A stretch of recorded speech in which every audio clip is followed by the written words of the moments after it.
I didn't notice you there. I'm actually painting on the floor right now because this painting that I'm working on is too big for my easel, obviously.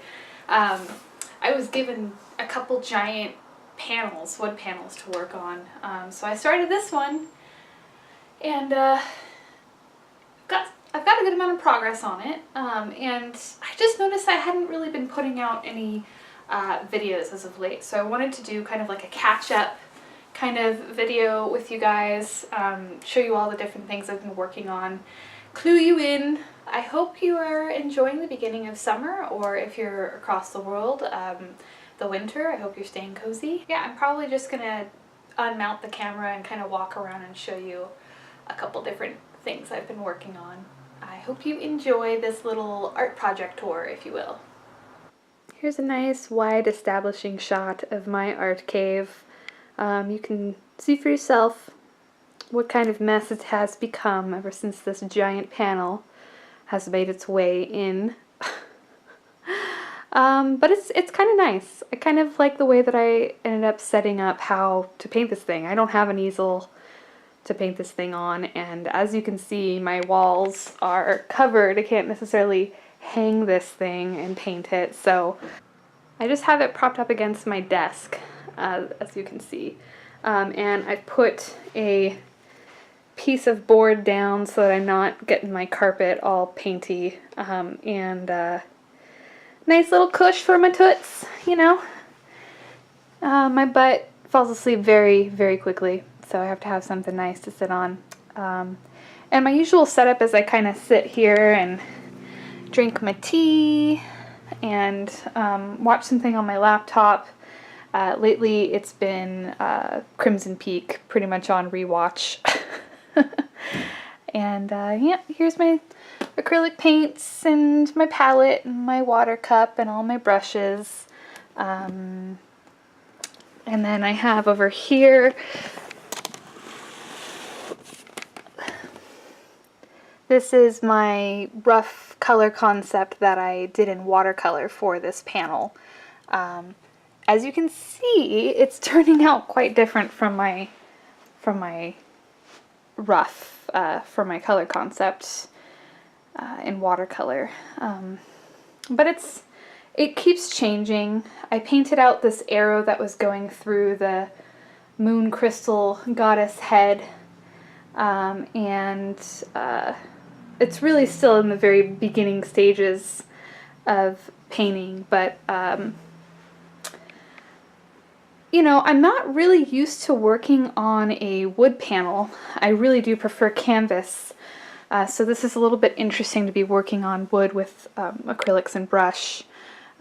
But yeah, so here's some little detail shots. A little Victorian out there by some giant eyeball roses that are looking and gazing up at the moon.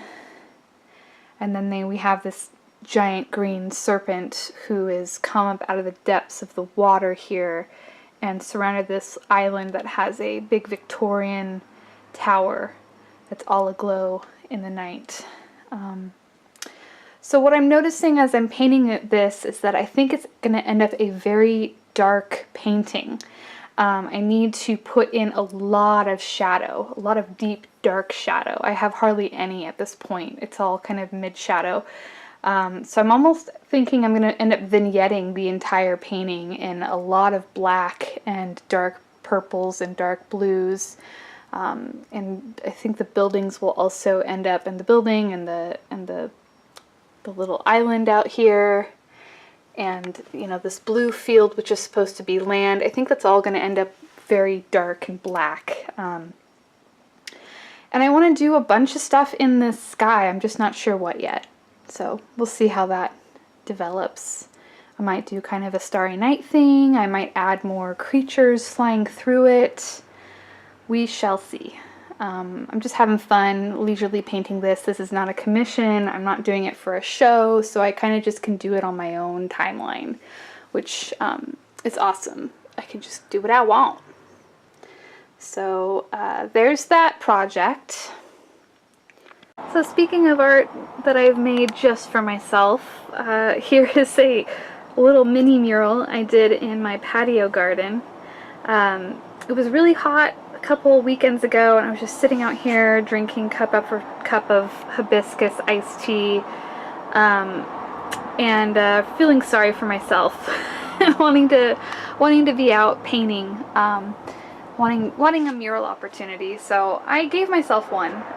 You know, my rose bush here hasn't been doing very well, and I didn't have any flowers at that moment, and I really wanted some. So I painted some of my own goddamn flowers.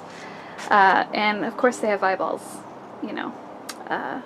So I've been really enjoying my patio garden lately now with my third eye flowers.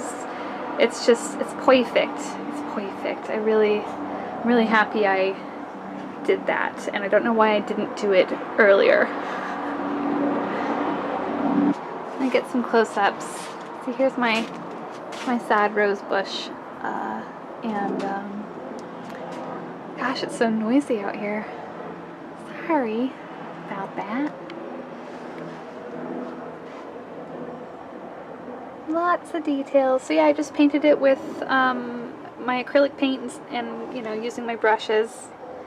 Took about, I suppose, about an hour, which is about all I could take, really. I mean, it was around 90 plus, so I had to go home. I had to go in and lay down and drink more tea afterwards, but it was well worth the sweat, I must say. Another project I did was I painted on some driftwood. So this driftwood I picked up last year around this time out in Dead Man's Cove. Dead Man's Cove and a Dead Man's Cove and a dead... Anyway, the story about Dead Man's Cove, which is out in Washington, you can find it when you're on your way hiking to Cape Disappointment's lighthouse. The water in that area is notoriously treacherous, with rocks and things, hidden sandbars and the like. And so there was a lot of shipwrecks. And in this cove, where I found a lot of this awesome driftwood, it was notorious for, that's where the bodies would wash up, because of the way that the coast, you know, the ebb and flow and the suction I think that little cove kind of creates. It just ends up collecting things. So that's why it was called Dead Man's Cove, and I collected some wood from there. And I finally started painting on it, and I'm having fun. I did these worm ladies. I'm calling them wormwood. This is the green woodworm, and this is the purple woodworm, and they are available for collection in my Etsy shop. I have a couple other pieces of driftwood from Dead Man's Cove that I am excited about working on next. So more on that. Here's some close-ups for you. Little purple worm lady. You know, these are a bit hard to paint on because they're so textural, so I can't get too fine in my detail, but you know, I think I made it work. And I really like how vibrant they turned out. So those are painting on driftwood, available in my Etsy shop. lucidopticlab.etsy.com. Okay, so this is kind of like a giant project that I can't believe I've talked myself into doing. I mean, I've always dreamed of doing my own tarot deck, and I know there have been some comments on my YouTube videos as of late saying like, dude, do a tarot deck. When are you doing a tarot deck? Your art would be perfect for a tarot deck. And it's like, I know, but it's like such a daunting task. I mean, do you realize how many cards are in a tarot deck? That's a lot of work. I mean, that's like a lifetime of work. But anyway, I have begun. This is, let's see, where's my first? Let's see. The first card is the Magician, and so here she is. The Magician's also the cover of this tarot book that I'm using as reference. This is an interesting card, and I mean this book is great because it breaks down all the various aspects of each card and what the imagery stands for. There's like a legend. So I've been kind of drawing my own version, picking out some of the symbols in the imagery to work with. Like I have the arrow in her hand is pointing up, and I have an earring that's pointing down, which is the as above so below thing that the magician is doing here as well. I've put the infinity symbol above her head, as well as putting the pentacle with the sword and the wand and the goblet in there with some roses, all similar energy and imagery represented in the card, but kind of making it my own. So that's the Magician. That's the first card of the Major Arcana. I've decided to start with the Major Arcana and then slowly, we'll see, work my way up to doing the full deck. So if you check out this book, you see I have all of these flags. I have a bunch of purple flags and a bunch of blue flags. The purple flags are all the Major Arcana cards that I have either already drawn something for or have just recently finished drawing for. So it's a lot of Major Arcana down. So there's about 10 left that I couldn't find any images in my previous sketchbooks that would represent things well for me. So I'm going to have to redraw all of these ones that are marked in blue. So yes, I am repurposing quite a few of my old sketches from my sketchbook. So if you look at my sketchbooks right now, they're like furry with all sorts of little notes and flag notes and the like. Me trying to figure out what to do.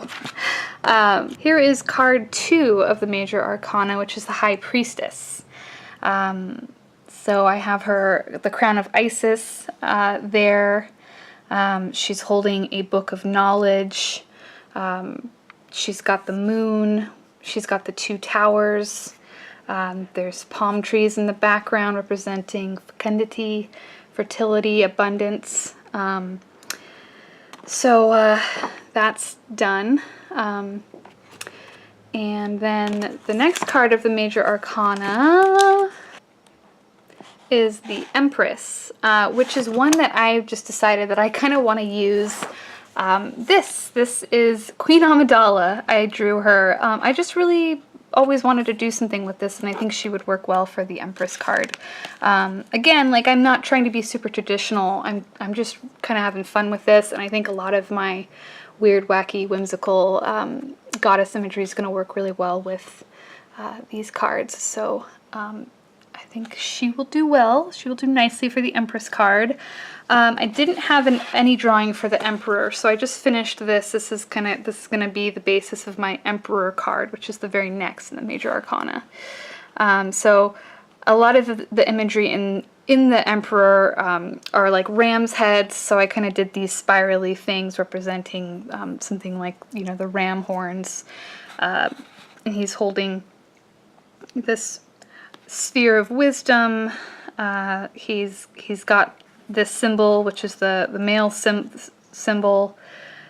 He's on a crazy throne with a floating enclosed king crown thingamajig, sitting in a desolate landscape. So again, these are all parts of the card, the traditional card imagery that I've incorporated. And then the very next one that I have to try to draw is Chariot. So here's a sketch of Chariot that I'm working on. I haven't finalized it, but so as you can see, it goes from sketch to pen and ink drawing, or, you know, I find one in my sketchbooks. And then once I'm all done, I'm actually going to do tea staining on all of these. I'll probably scan them and do prints of them, and then do tea staining on each. And those will be scanned and then created into my tarot deck. So I hope that, so it's going to be a pen and ink and tea staining tarot deck. That's what the images will look like. So these are no way finalized, they're just the beginning. And I'm really excited. I'm also super overwhelmed with the task, but it's a good overwhelmed. It's a challenging thing, so I'm excited to be challenging myself. So yeah, I'll keep you posted on that. I'll keep you posted on how I'm doing with my tarot deck. So another thing I'm having fun with at the moment is working on painting a bunch of these tiny 6x6 mini canvases. I was given a lot of these things for free, so naturally I must paint them. And I'm passing along the savings. I'm painting these for $25, so I think it's a good price for the size, and you know, you're welcome to, I've been doing some commissions. People are, you know, private messaging me or emailing me, and, you know, saying, oh, I really liked this one drawing from your sketchbook tour. Can you do something like that for me for $25 with these colors or whatever? So that's really fun. This one I did on top of one of these little canvases that Danny Ebru marbled. You know, he's my partner. He does awesome Turkish paper marbling, and he does it on all sorts of other surfaces, including canvas. So I have done this one. This one is available in my Etsy shop for $25. I'm excited about this one too. He also marbled.